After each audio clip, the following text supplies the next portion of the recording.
Hello everyone, привет! This is Fanny Menardi.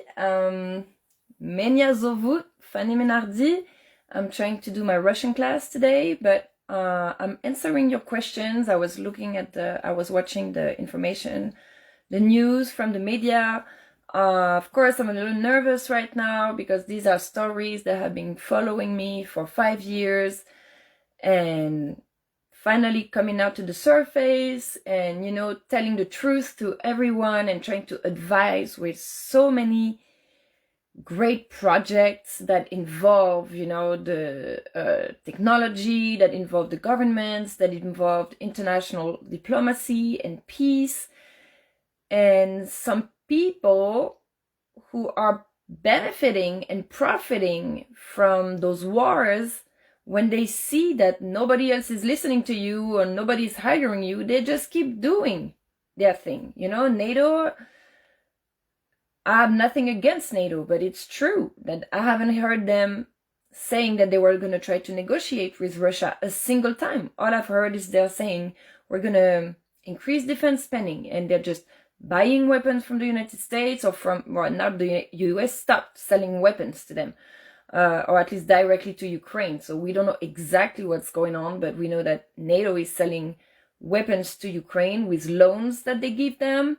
So they're at the same time draining the economy in Europe and benefiting from interest rate. I mean, this is a whole money laundering scam that is meant to confuse us. So you can never find really whose fault it is. So I'm not saying that they're enjoying this war, but they are benefiting from it. It's a business. This is what justifies that NATO exists, and for many years, Russia was always pointed at like the black sheep. And they were saying a lot of things that were true, that there was corruption, that there was censorship. And even Donald Trump, during his campaign, he was denouncing corruption that now is coming back to the surface. So I was always trying to bring a mediation between them, and then I had some dreams and information that Vladimir Putin took seriously because he's a big believer in prophecies and prophetic texts and stuff like that. So he took me seriously right away when a lot of people took many years to take me seriously.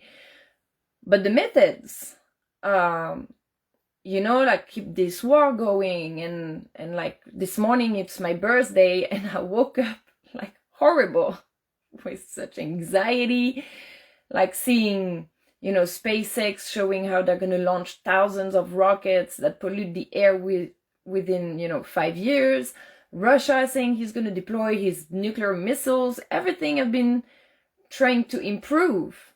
All my work that I'm trying to bring to the United States, to the United Nations, and to the United States government. I wrote to the White House with my plans and stuff like that. Nobody hired me. Nobody gave me, leverage. They did protect me. They did listen to me. The United States, they have always protected me and listened to me. But those things continue, and on the other side, they see that you're trying to do good in the world, but you're losing everything. So people, on the one side, people get pissed off and they continue their blackmail and their violent actions, which is everything I'm against and that I asked to stop so many times. Even though I have rage within me as well. And I want to be part of the solution, it's all the boys. That's why I'm asking favors to the boys, because they are the one who bring the solution. And I'm honored now that you're trusting me, to go and try to fix the conflicts. Because women must have a voice as well, mostly when you're bringing the ideas, and they've been having massive success with your ideas and taking all the credit, And so I'm honored, that you guys are listening and taking it seriously. And I really try to bring Russia back into the global scene, because during Joe Biden, Russia was completely excluded from all the summits. He didn't want to go out of Russia anymore.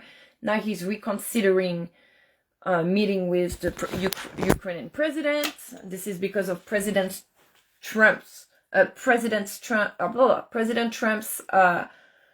kind of pro-Russia's policy. Sorry, my English is so bad right now. I'm tired. And I've always gathered all the documents from Russia. See, I made a few. I tried to use humor to show, you know, the Russian attitude. And this morning he was saying all this stuff about the nuclear weapons. I was like, oh, cool. If he's saying this about me, that's just the Russian way. You know, it's a culture that we have to accept. They are different. They want to show their strengths and their power through their technology. But in fact, they have a big heart and they do want to help people. They do want to contribute. They bring a lot of progress in medicine, in scientific, the scientific fields. So the FBI is watching, you know, what we're doing as well. In terms of cooperating with Russia, trying to bring them back. But yes, let's not forget the goal, which our goal is to remove the nuclear weapons. And this is why I brought, you know, see, that's me right here. I was born 2 weeks after the Chernobyl explosion. So Vladimir Putin is the first person who said, that was, I think, in the 90s. He said, eventually, the whole world is going to have to remove the nuclear weapons. And I don't know what happened. They all started to see, this is him right here with all the presidents, you know, getting along all together.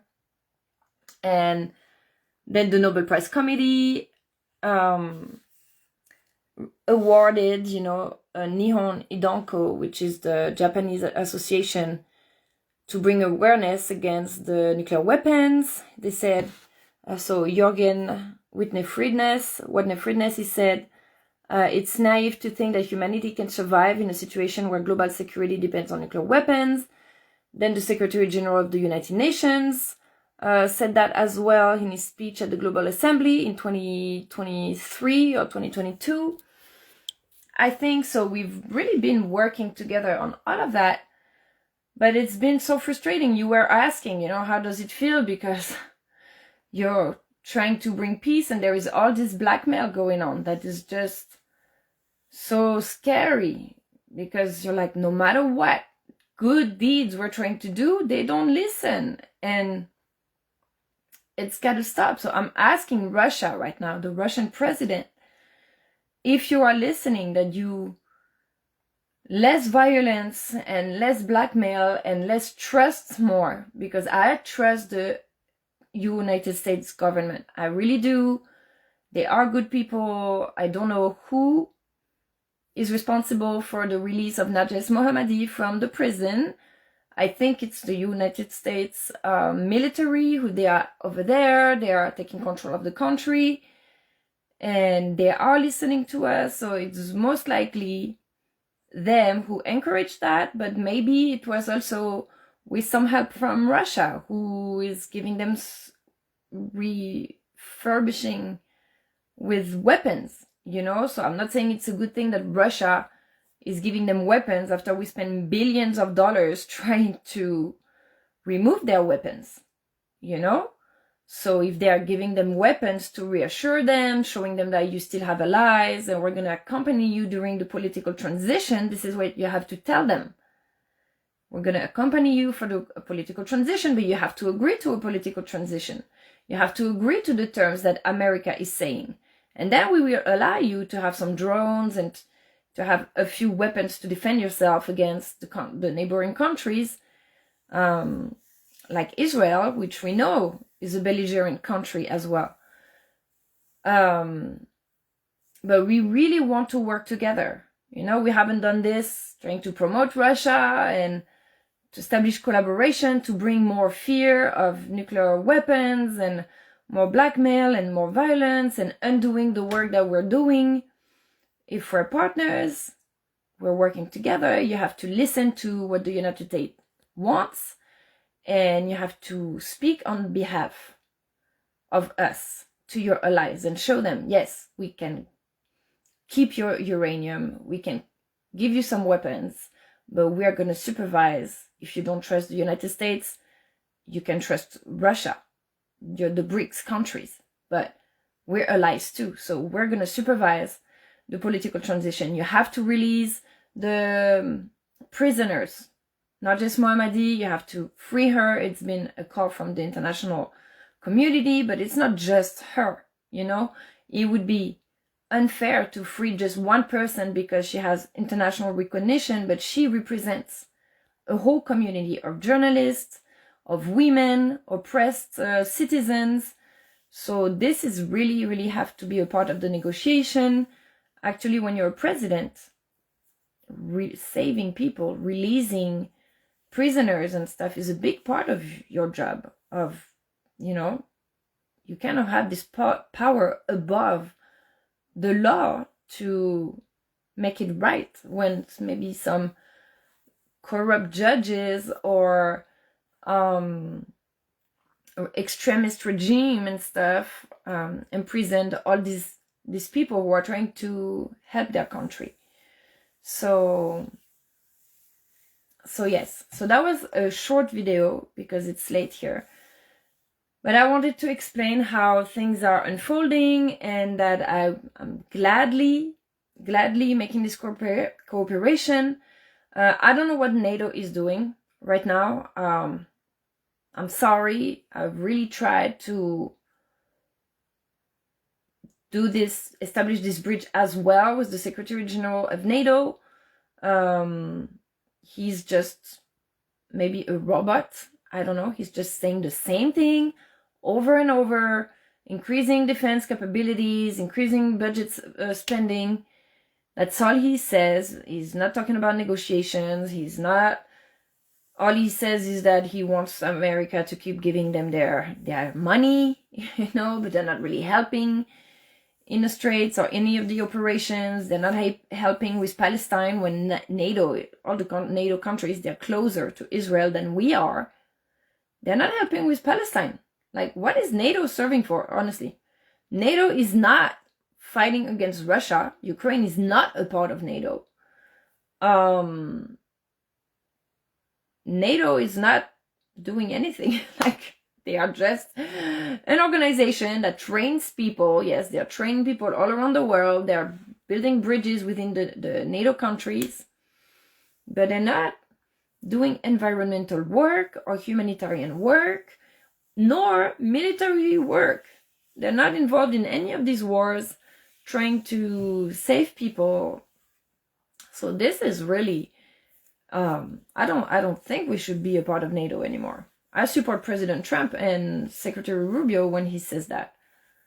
Their politics right now is like inexistent. They don't have any ideas. Even this morning I was listening to the radio and they said they don't know who is going to be the next political candidate in France because they don't have ideas. That's crazy. Like, they want to be the president, but they don't have any ideas. It's like, I can sign up to be the next French president. I have a lot of ideas. For years, people, they're listening and they're like, oh, yeah, whatever. Nobody's going to do anything about her anyways. The United Nations let me down. So I think we want to see the results. So Russia, we've been working together, then you want to see results and having a voice for you inside of NATO or inside of the United Nations or inside of the United States or wherever I'm going to end up working with at some point. Then let's work together on making it work and on showing results. So saving that woman, Narges, is a first step. Reaching to a peace agreement with Ukraine is another step. And then we will definitely share our technology and all our findings and continue sharing the science, you know, because in Russia, they're passionate about technology. This is why I created all this Ministry of Sound project that I think instead of dividing and aggravating everyone with blackmail and threats, we have to gather and inspire with a common goal that is exciting for everyone. Everybody loves space. Everybody loves the space race. Everybody loves everything space. You know, spacecraft, rockets. Everybody loves it because it's so passionate. Everybody wants to go to Mars. There's not one single person in the world right now who's saying, oh, why are we going to the moon? Or why are we going to Mars? Everybody's fascinated with that. Okay, so this is something that can bring us together. So I hope that we can focus more on the positive things. I'm tired of waking up with those bombs, this money, and this is what they're doing. They're like, oh, if they're not hiring the people who want to bring the change and the sustainable goals and stuff like that, cool, we're just gonna keep building on oil, combustion, and missiles. And this is this is what I don't like. On one side, it's nice because they're like, we're not doing this without her, which I appreciate. But at the same time, you can't keep the whole world hostage because your friend needs a job, you know? So I think credit your sources also, you know? You can say my name, it's okay. Like, hello, my name is Fanny Menardi. It's okay to say, hey, this girl has a good idea. Check out that link, check out that project. We want to do that project with SpaceX. We want to do that project with Russia. And bring into your peace agreement. I want that person to be one of the negotiators or whatever. Or we're working with that team that is doing that project because that chick had this idea. Just credit your sources. I don't mind. I'm not an engineer. I'm not gonna, I encourage SpaceX and Russia and all these people to take my ideas and bring and implement them, but just credit your sources so I can rise with you. So that was my request. I think it's pretty fair. It's been such a given habit of like being the ghost of the community, but it doesn't have to be that way. I exist. I'm a real person. So thank you for that. And my link for the book, all my links, you just go explore my website. Everything is available for free. And lots of great ideas. And yes, I hope this is going to be a good year, a better year than the last. I mean, I don't have much more to lose because I lost everything. So, just want to have my baby back with me so he can have a good education. But besides that, my pets, they're gone. And no job, no money, 40 years old. But online leverage is becoming a thing, like cyber influence and cyber cooperation and all this thing. It's actually becoming a full-time job, to be honest with you. So it's something, that I'm grateful for it. All right, guys, have a great evening. Thank you for watching. Thank you for all the attention and the support. I appreciate you guys and see you tomorrow.